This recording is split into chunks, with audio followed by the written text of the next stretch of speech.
Wait to see this. The Detroit police chief tearing into the George Floyd Justice in Policing Act.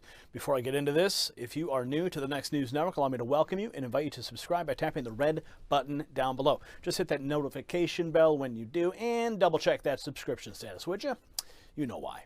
Let's go to Hank Berrien of the Daily Wire, who reports that Detroit's police chief James Craig ripped into the George Floyd Justice in Policing Act and its intent to eliminate qualified immunity for law enforcement, snapping that this will decimate policing as we know it. This is a veiled attempt, I think, at dismantling policing. He was being interviewed by Newsmax's Rachel Roller, who spoke of the Department of Justice's sudden investigations into police departments across the country, notably Minneapolis and Louisville, and asked Craig, what changes do you expect to be made? Here's his response. Well, let me just say this. My experience is vast. I served in the LAPD when we were under federal oversight. I served as the chief in both Portland, Maine, Cincinnati, and Cincinnati had been under federal oversight. And then when I got rehired here as the chief in Detroit, we were in roughly a 12 to 13-year consent judgment. So two things. I think for the new chief coming in, and if DOJ finds that there is a pattern and practice of excessive force, those issues certainly can be addressed under federal oversight. However, word of caution, how it's managed is key. When I look at Oakland, California, which has right now the longest running federal oversight consent judgment, absolute failure. They've had chief after chief come in and out. They have a monitor there who ironically was the same monitor in Detroit when I arrived. And I told that monitor, I says, it will be my goal to put you out of business here in the city of Detroit. He is still in Oakland. They have not succeeded. And so that's a problem. So how the federal oversight is managed is key. He then segued into the George Floyd bill, asking if it would be passed as well. Watch. And do you foresee the George Floyd Policing Act and Justice Act being passed as well? You know, I got to tell you where I have a real problem. The whole issue of qualified immunity. That is a deal breaker. I think Tim Scott, what he put on the table was appropriate. It was a balancing act. We know how important it is that police officers who engage in criminal misconduct should be held accountable, and that would be the exemption. But when you talk about civil lawsuits, this will decimate policing as we know it. This is a veiled attempt, I think, at dismantling policing, because here's what I know.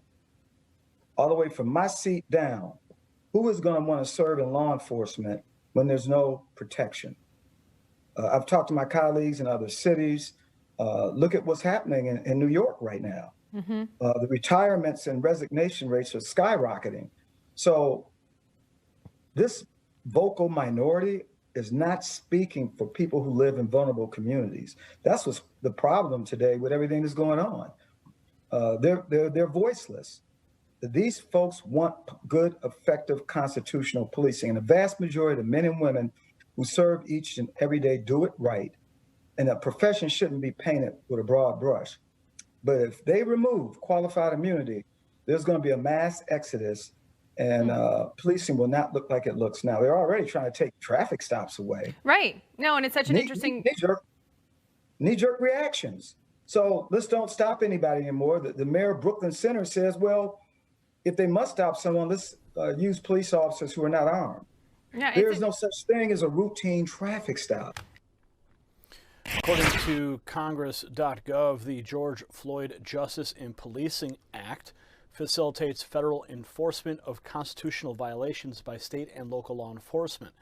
The bill also lowers the criminal intent standard from willful to knowing or reckless to convict a law enforcement officer for misconduct in a federal prosecution, limits qualified immunity as a defense to liability in a private civil action against a law enforcement officer or state correctional officer, and authorizes the Department of Justice to issue subpoenas in investigations of police departments for a pattern of or practice of discrimination.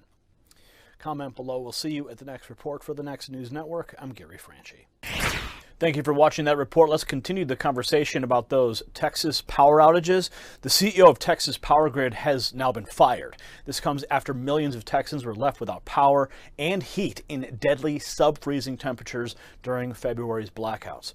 Now, between summer storms or winter blizzards, many areas of the country are prone to blackouts, and most power outages are over as quickly as they began, but many can go much longer. That's why I highly recommend this little guy, the Power Light Bulb. As I said before, this has saved my butt when we've had power outages here. This amazing bulb works in and out of your existing light socket and eliminates blackouts forever. It gives you peace of mind during emergencies or natural disasters. These emergency bulbs use automated technology to turn on when they detect that the power outage is happening. So get your Power Light Bulb for 67% off today by going to powerlightbulb.com by clicking the link below. We'll see you at the next report. For the Next News Network, I'm Gary Franchi. You possess the power to impact the global narrative. Please share this report, and to get more videos like this, become a Next News subscriber by clicking the link below. Thank you for watching the Next News Network.